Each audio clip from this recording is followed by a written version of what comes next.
O Senhor esteja conosco. Ele está no meio de nós. Eu vos anuncio o Evangelho de Jesus segundo São João.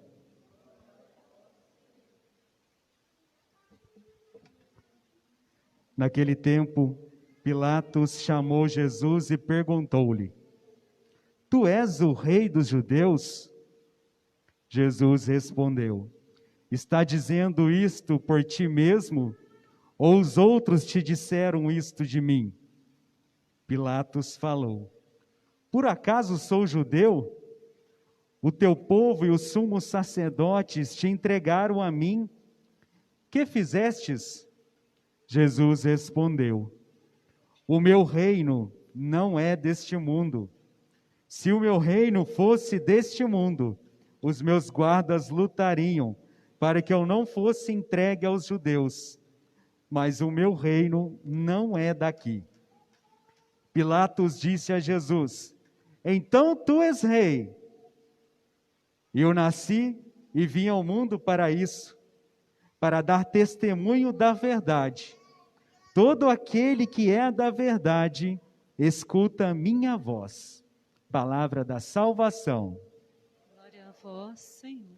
Pelas palavras do Santo Evangelho, sejam perdoados os nossos pecados e aumentai a nossa fé. Podemos assentar? Para a gente conversar um pouquinho sobre a solenidade de hoje, Cristo, Rei do Universo. Na verdade, nós comemoramos amanhã, mas após as 18 horas, nós fazemos a liturgia do domingo. Hoje nós encerramos o ano litúrgico, hoje não, né? Nesta semana nós encerramos o ano litúrgico, próximo final de semana já entramos no advento. O que é o advento? É o tempo de espera, né? Daquele que há de vir, daquele que voltará um dia, né? E nós percorremos, né? Toda a história da salvação durante o decorrer desse ano litúrgico. E a igreja, na sua sabedoria, deixa para concluir o ano litúrgico com a solenidade de Cristo, Rei do Universo. Ou seja, agora que já conhecemos toda a história de Jesus, agora que já vimos o que Ele fez por nós possamos concluir aceitando Ele como Rei e Senhor da nossa vida. E é bem estranho, né? Quando a gente está comemorando a solenidade de Cristo, Rei do Universo. Mas nas leituras, principalmente do Evangelho, nós vemos Cristo preso diante de Pilatos. Quando a gente fala em reinado, a gente primeiro pensa na glória, no poder, na majestade, mas no Evangelho nós estamos vendo um Cristo que está se entregando, não como um rei, mas como um servo. É o que nós meditaremos hoje. Como ele mesmo disse, o reino dele não é deste mundo. Então o reino dele não é da forma que nós imaginamos, né? Um reino de ouro, de glória, de status, mas muito pelo contrário. É um reino do servir. É um reino de se doar, que era o que Jesus estava fazendo no Evangelho. Se doando por mim e por você. Como ele mesmo disse, o pastor, ele entrega a sua vida pelas suas ovelhas. E nós somos as ovelhas. E Jesus estava ali. Esse é o reinado de Jesus, um reinado de serviço. Um reinado de entrega. Na primeira leitura nós temos a profecia de Daniel. O livro de Daniel é um livro profético, né? E Daniel teve a oportunidade de ver Jesus na glória, que um dia nós veremos. Assim como também na segunda leitura, que foi tirada de Apocalipse, que também é um livro profético, onde João também estava vendo Jesus na glória. E nós vamos vivendo a nossa vida e esquecemos que um dia nós estaremos diante desse Jesus no reinado dele. E ali nós seremos julgados. Ali nós não teremos mais o tempo do arrependimento. O tempo do arrependimento é hoje. O tempo da catequese é hoje. O tempo de vir cá e aprender é agora. O tempo de ir lá e confessar é hoje. Porque depois que eu morrer, eu estarei diante daquele que vai me julgar. E quando eu estar diante dele, o que eu tenho para falar para ele? O que eu tenho produzido de frutos para Deus? Ou melhor, como hoje nós comemoramos o dia de Cristo Rei, e se ele perguntar para mim, você deixou eu ser o rei da sua vida? O que nós responderemos para ele? Não, Senhor, o meu telefone era o rei da minha vida, porque eu passava dias e horas no meu celular. Não, Senhor, a Netflix era o rei da minha vida, porque eu gastava todo o meu tempo nela. Não, Senhor, o Facebook era o rei da minha vida, porque eu não conseguia parar de olhar e ficar intrigado com a vida dos outros. E Jesus vai perguntar, onde eu entrei na tua vida? Em que momento eu fui o rei da tua vida? Quando você deixou eu ser o rei da tua vida? Quando você teve tempo para me ouvir, para me seguir? Quantos aqui, infelizmente, vieram na catequese e nunca mais voltaram?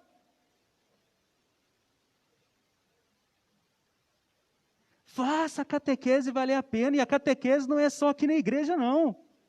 Você, pai, é responsável pela catequese do teu filho lá na tua casa. Nós também seremos julgados por isso. O que você tem ensinado para o teu filho? O que você tem permitido que o teu filho assista? O que você tem permitido que o teu filho leia? Você é responsável pela catequese dele. Não é só empurrar ele aqui para a igreja e achar que ele vai sair daqui formado na palavra. Nós somos responsáveis por ensinar o caminho de Deus aos nossos filhos. Eu lembro que antigamente, a maior honra, o pessoal mais antigo vai lembrar comigo, porque eu fui criado pela minha avó, então convivi com pessoas antigas, ela está com 93 anos. E a honra de uma família era ter um filho padre. Eu pergunto para você, quem de vocês aqui pegou seu filho no colo e falou assim, ó, eu quero que ele seja um padre? Quem de vocês aí fala assim, ó filho, estuda mesmo, que eu quero que você seja um padre, o que você acha? Hoje nós queremos o quê? Que você seja um médico, que você seja um doutor, que você seja um advogado, ou seja, nós queremos ganhar o mundo. E se nós não ganhamos, nós queremos que nossos filhos ganhem. Mas e ganhar o céu? Quem quer ganhar o céu?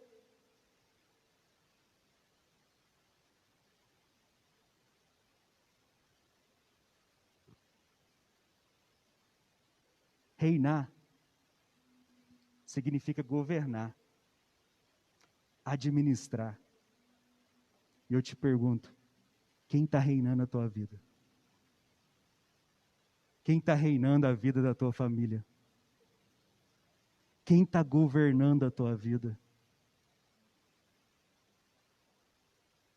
Quantos de nós hoje estamos entregues ao celular? Passamos o dia inteiro na frente dessa porcaria.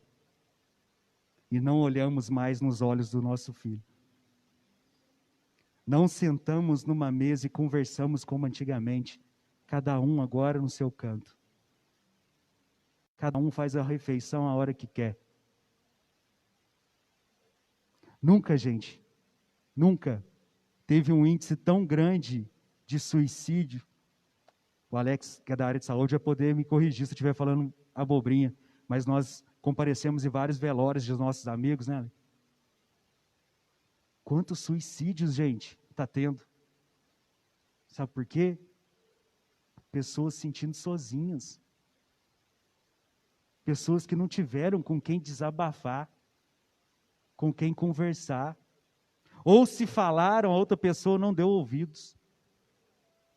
Amanhã pode ser o seu filho. Sabe por quê? Porque você está no tempo inteiro no celular. E não percebeu que seu filho caiu numa depressão. Não percebeu que seu filho caiu na homossexualidade. Não percebeu que seu filho se desviou da igreja. E você está nem aí porque você está preocupado com a roupa que você vai postar no Facebook. Porque quem está governando a nossa vida hoje é o celular. Quem está governando a nossa casa hoje são os eletrônicos. Ah, meu filho chora, toma o celular. Ah, o meu filho não come, põe um desenho. Não há diálogo. Não temos mais diálogo em família. Não deixamos mais Cristo governar a nossa vida. Por isso, meu querido, eu estou sendo pesado aqui hoje, porque eu podia muito bem vir aqui falar que Cristo é maravilhoso, que Ele é o Rei, e Ele é. Só que a igreja não é lugar de autoajuda, a igreja é lugar de conversão. Quem quiser autoajuda, o Augusto Cury está cheio de livros. Nós aqui precisamos dobrar o nosso joelho e voltar para Cristo. E deixar Ele governar a nossa vida. Não estou dizendo que não é para você usar o celular, não, que eu uso muito. Mas nós não podemos substituir o olhar, substituir o conversar. Nós não podemos trocar a celebração, a missa, por missa online. Porque não tem jeito de você receber o sacramento pela internet. Então, se você, pai, quer que o seu filho realmente saia daqui evangelizado, seja o exemplo na tua casa. Seja o exemplo de vir, ser o primeiro a vir na igreja. Não simplesmente mandar ele vir. Seja o primeiro a se trocar e falar, hoje nós vamos na igreja. Ah, eu não quero. Quem manda na educação de seu filho é você. E eu não podia ter a oportunidade, né, de falar com os catequizandos e com os pais dos catequizandos, sem mencionar a Eucaristia, né? Que eu acho que é muito importante, fugindo um pouco do nosso tema, das liturgias, mas eu acho que ficou bem claro aí o reinado de Jesus na nossa vida, que nós possamos realmente deixar Ele governar a nossa vida, e sem dúvida nenhuma não há o método melhor do que a Eucaristia. Mas o que é a Eucaristia? Muitos de nós entramos na fila da comunhão como se fosse a fila do pão da padaria. Não entendemos o que está acontecendo aqui em cima. E quem nós iremos receber? Para isso eu trouxe uma pequena passagem que está em João, capítulo 6, versos de 47 a 58. Jesus dizendo, não é o Tiago. Em verdade eu vos digo, quem crê em mim tem a vida eterna.